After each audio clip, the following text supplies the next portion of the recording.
La 11e réunion du réseau pour l'environnement et la sécurité dans les aires protégées, organisée par l'Institut congolais pour la conservation de la nature avec ses partenaires, qui se tient à Mwanda dans le Congo central, poursuivre. La journée de mardi était consacrée à la problématique des droits humains dans la gestion des aires protégées, l'un des axes prioritaires du RESAP. Tout d'abord, les participants à la réunion ont passé en revue la 10e édition avant l'exposé de Georges Mouzibaziba, coordonnateur de la cellule des droits de l'homme. Alors, j'ai dit tantôt là qu'il y a la coordination.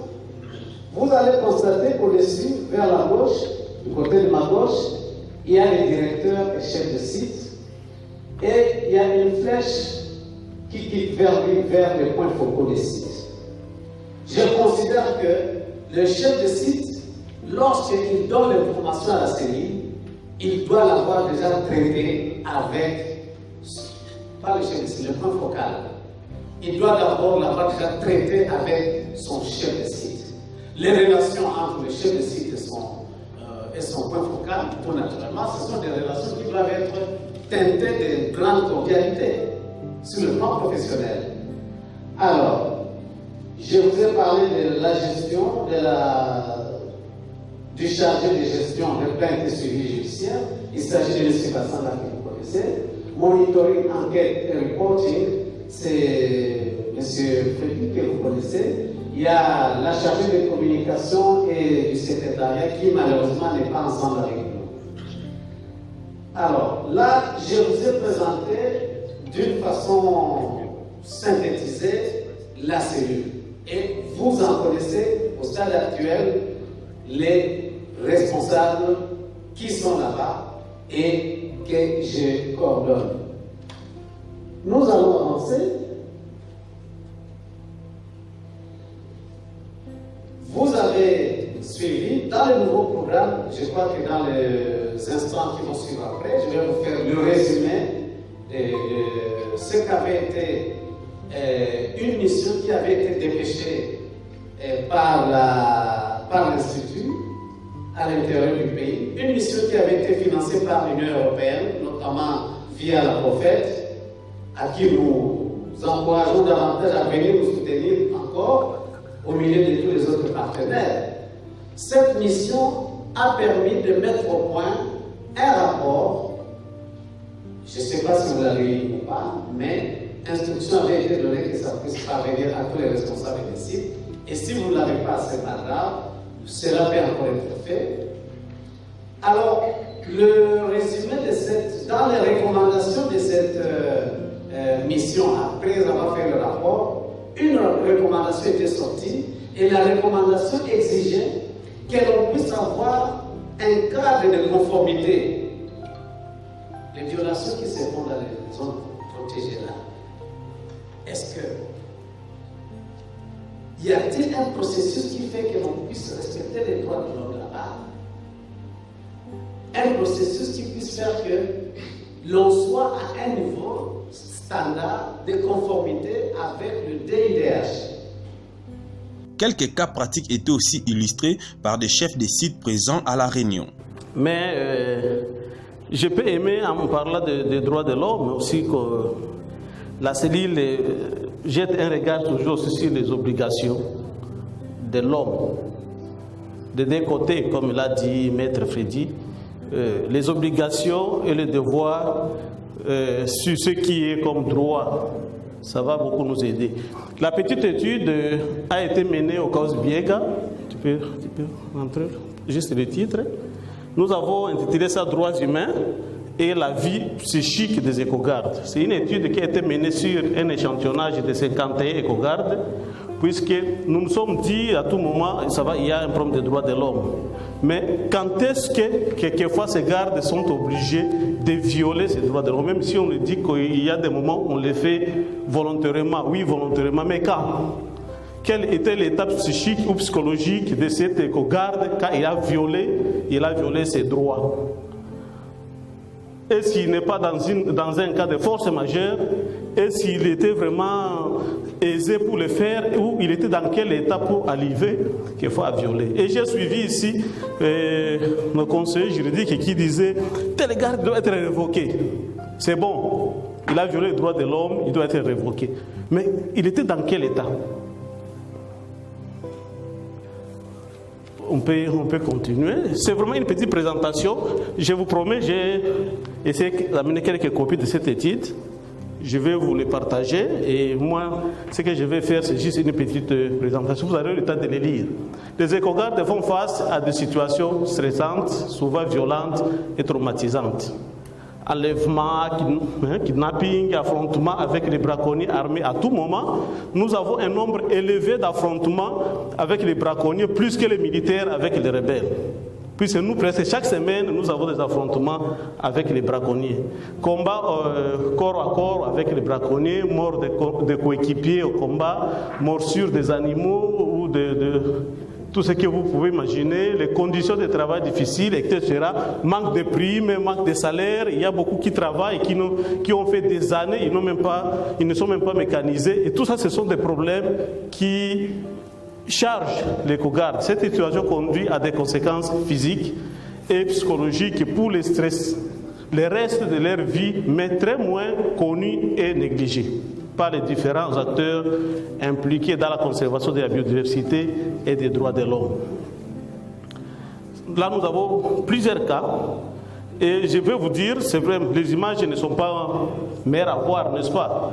Mais ce sont les images des éco-gardes. Ça, ce sont les éco-gardes. C'est juste l'année 2018. Ce ne sont pas des éco-gardes d'il y a très longtemps. Il y a même ceux qui sont morts, il y a ceux qui sont blessés. Les photos au-dessus là, ils ne sont plus. Ce sont les deux éco-gardes que nous avons perdus au Kaos-Biega lors des affrontements avec les peuples autochtones pygmées. Et en bas, ce sont les éco-gardes qui ont été blessés.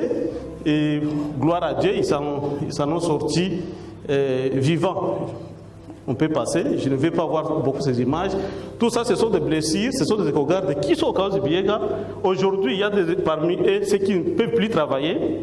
Puisqu'ils sont restés infirmes, ils ne peuvent plus, puisqu'ils ont été blessés.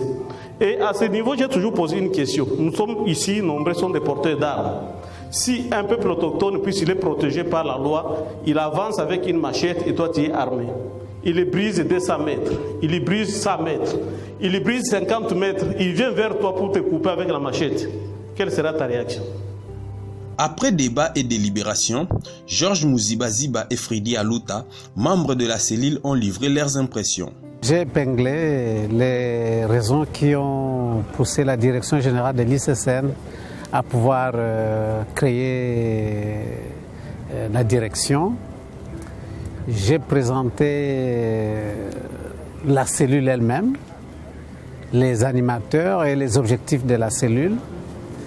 Et étant donné qu'il s'agit des droits de l'homme en rapport avec la conservation de la nature et que beaucoup de gens ne comprenaient pas le lien qui existait entre les droits de l'homme et la nature, alors j'ai commencé d'abord par expliciter les liens qui lient la conservation de la nature et les droits de l'homme.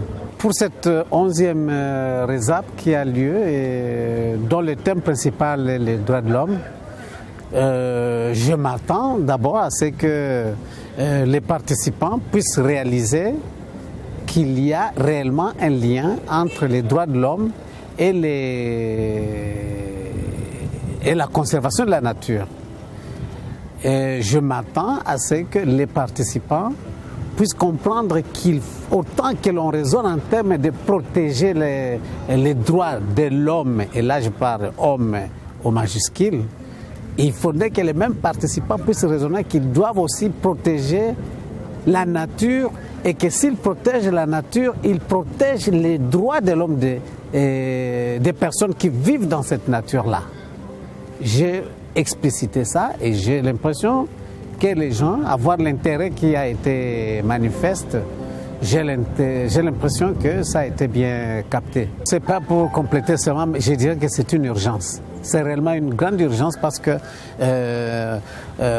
les droits de l'homme sont en train de se faire violer, d'avoir lieu, de se commettre continuellement.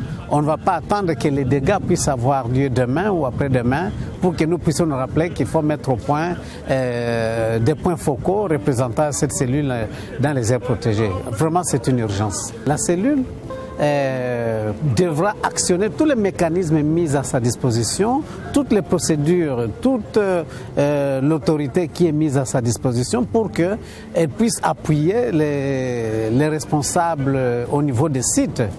Et que s'il y a des violateurs de ces droits dans les sites, que l'on puisse les déférer devant la justice selon des procédures respectant là encore les droits de l'homme. Merci beaucoup pour l'occasion que la RTEC vient de nous accorder, de pouvoir encore une fois de plus, de par coutume dans l'organisation de la 11e session RESAP, de pouvoir parler de la thématique clé qui a préoccupé aujourd'hui l'assentiment de tout le chef des sites et tout ici présent en mandat. Il a été question de pouvoir tabler aujourd'hui et parler de l'aspect des droits de l'homme et surtout sur mon exposé, il fallait que je définisse les concepts et que je précise les terminologies qui pouvaient créer une certaine incompréhension dans les chefs des gestionnaires de parcs. Cette clarification était d'une importante qualité dans le sein et dans le chef des sites, des chefs des sites qui ont plus porté leur choix à pouvoir être clarifiés par rapport à la gestion des aires protégées et concilier la thématique de droits de l'homme, de droits humains, qui était devenue comme une épine dorsale dans la gestion et la conservation de la nature. Il a été question de préciser que les gens avaient une très mauvaise appréhension des terminologies. Chacun, ça dépend de la position où il s'était mis, pouvait définir les termes du droit de l'homme de sa manière. Mais il est ici question de savoir que la nouvelle donne, cette thématique est venue dans les aires protégées et nous devons faire avec. Il y a des plaintes qui nous viennent des communautés riveraines vivant aux environs des aires protégées qui se plaignent parfois des déviations ou parfois de l'exagération de nos agents commis à la surveillance du parc. Mais aussi, il y a aussi des plaintes qui viennent de nos éco-gardes qui trouvent que dans le chef des communautés, ils vont au-delà de ce qu'il a été demandé. Et c'est ici les lieux et les cadres idéaux, comme cette réunion réunit presque tous les chefs de sites des réseaux d'aires protégées de la République démocratique du Congo. C'était le cadre convenable pour pouvoir partager et parler de toute cette terminologie, des concepts clés. J'ai tantôt parlé du concept par rapport au traitement inhumain, dégradant et cruel. J'ai parlé de la torture et vous aviez suivi différentes interventions où l'on a essayé un peu d'échelonner et de donner les pourcentages de tout ce qui a été comme accusation des droits de l'homme. Et vous verrez que la sanction a été plus accordée à la torture dans le chef des agents commis à la surveillance du parc. Signalons quelques recommandations et propositions ont été formulées à l'égard de la cellule.